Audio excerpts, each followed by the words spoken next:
The following files have been classified top secret by order of the administrator. Warning: any non-authorized personnel accessing this file will be immediately terminated through Berryman-Langford mimetic kill agent. Scrolling down without proper mimetic inoculation will result in immediate cardiac arrest followed by death. You have been warned. Mimetic kill agent activated. Continued life signs confirmed. Removing safety interlocks. Welcome, authorized personnel. Please select your desired file. Item number SCP-016. Object class Keter. Special containment procedures.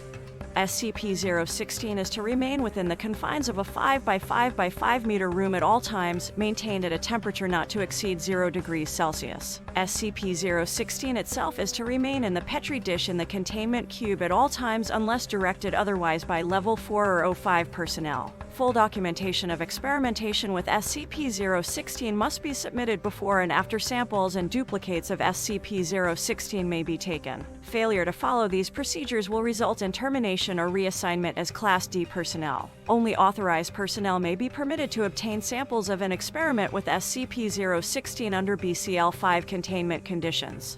If an outbreak does occur despite following the aforementioned procedures, directive-based personnel are to implement a Code Sigma lockdown and containment plan. Infected personnel are to be terminated on site by security forces wearing standard mission-oriented protective posture, MOPP, anti-biological and anti-chemical equipment. Should the infection not be contained after 48 hours, the on-site nuclear device is to be detonated. Remaining personnel are not to be evacuated under any circumstances. SCP-016 has been shown to survive for up to 6 hours on hard surfaces and up to several minutes in air. High-intensity ultraviolet light and high concentrations of orthophthalaldehyde solution have been demonstrated to be effective in disinfecting non-organic surfaces. Description: SCP-016 is a blood-borne pathogen recovered from a mine worker and redacted who injured himself while working in a deep coal seam. Said wound became contaminated with coal dust from the mine, possibly infecting the worker with dormant spores. Over the next several days, SCP-016 proceeded to infect the remaining employees at the mining camp, as well as the CDC crisis team dispatched to deal with the epidemic. Foundation personnel then took over the investigation and terminated all affected personnel. Patient 0 was brought into captivity and the mine shaft was collapsed by an explosive device.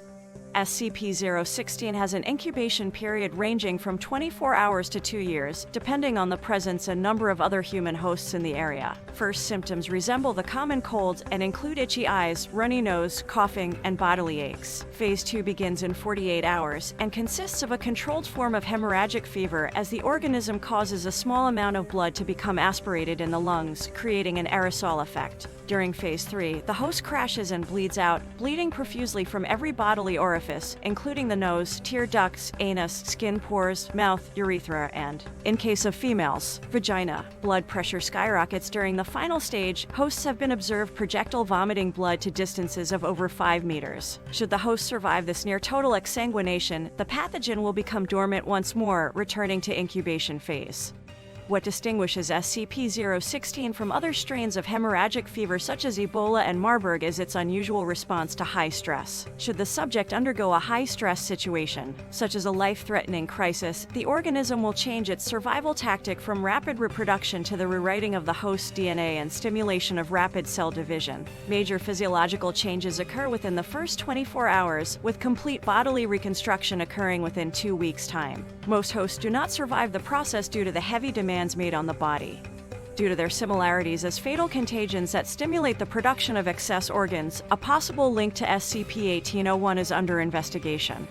An interesting side effect of the transformation is an increased aggressive urge. It is believed that this may be an attempt to maximize the spread of the virus in a manner similar to rabies. On another note, subjects who undergo bodily transformation no longer appear to exhibit SCP-016's hemorrhagic properties. However, subjects infected by transformed hosts will still undergo the normal SCP-016 infection process.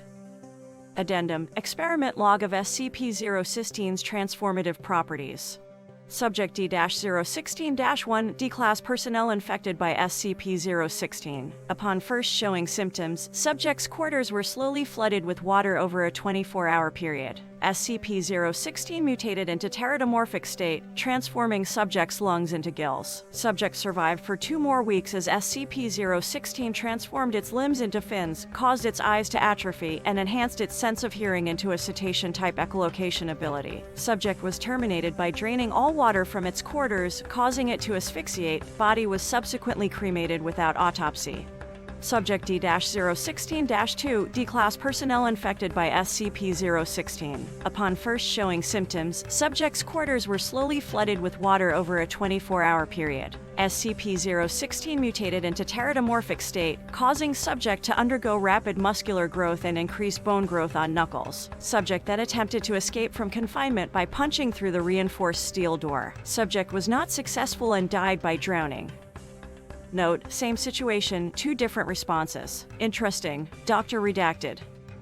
Subject D-016-3 D-Class personnel infected by SCP-016. Subject was previously a chemical engineer who poisoned his wife upon discovering her adultery. Upon first showing symptoms, subject's quarters were slowly flooded with water over a 24-hour period. SCP-016 mutated into pterodomorphic state, causing subject to grow an unusual organ on his chest, consisting of a chamber and 2 separate tubes. Organ continued to take in water and swell in size until Foundation personnel, realizing what SCP-016 may be attempting, terminated the subject by gunshot. Organ was found to contain several gas sacs filled with acetylene gas and oxygen. Subject D-016-4 D-Class personnel infected by SCP-016. Subject was told to concentrate on forming wings. No stress was applied. SCP-016 did not mutate into pterodomorphic state. Subject died of exsanguination during Phase 3.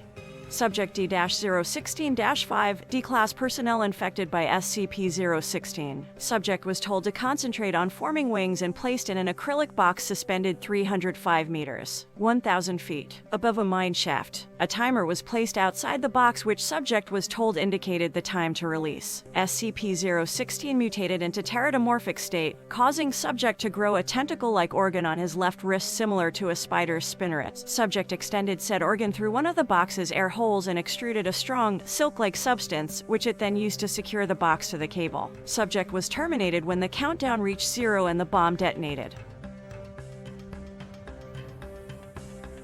SCP reads, and content relating to the SCP Foundation, including the SCP Foundation logo, is licensed under Creative Commons Share-alike 3.0 and all concepts originate from scpwiki.com and its authors. This video, being derived from this content, is hereby also released under Creative Commons Share-alike 3.0. This reading is based off of SCP-016 by Dr. Clef. A link to the story can be found in the show notes. The music used in this production was provided by Gravity Sounds. The art used for this production was created by Camila Sanchez Castro. A link to her website can be found in the show notes. Support for SCP Reads and our production is greatly appreciated. Like, follow, and subscribe to stay up to date with our most recent releases. If you would like to directly support this production, a link to our Patreon is in the show notes.